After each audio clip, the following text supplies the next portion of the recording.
Dies pak ka kërkuar me të drejtë që Belinda Balluku të hiqet imuniteti nga parlamenti, kështu që ata të mund të arrestojnë. Në ditët që vijojnë, do të dëgjojmë nga Rama se si kjo është pjesë e një konspiracioni të madh për të hedhur qeverinë e se si SPAK është bërë palë me opozitën për të mundur me hile Ramën. Se si të mandatuarit e popullit nuk mund të arrestohen nga një prokurori e cila nuk është votuar prej tyre. E plot marrëzira të kësaj linje me synimin për të krijuar bindje në opinionin publik se Rama dhe Balluku nuk janë grabitçarët, por janë viktimat.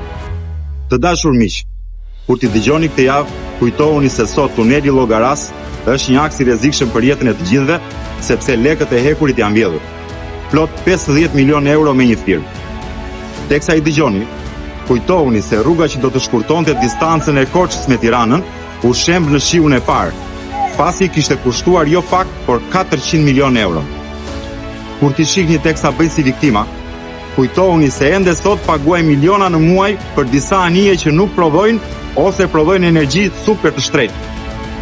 Kur t'i dëgjoni të përpëliten, kujtohuni se vetëm inceneratorët na ka shkaktuar një dëm mbi 400 milion euro. Pra miq, ta nuk janë viktima. Ta janë qeniet më agresive në planetin tokë. Edi Rama dhe Belinda Balluku janë grabulluesit më të mëdhenj të pasurisë publike, të parasë publike dhe të mirave publike. Betejën që kanë nisur e kanë të humbur dhe ata e din shumë mirë. Ndoshta mund të na hanë edhe pak nga koha jon, mund të na vjedhin edhe ca nga lektona, por fundi i tyre dihet. Fundi i tyre është ky, dhe me që jemi në prag festash, kjo është dhurata ime për Belën dhe palloshin e saj.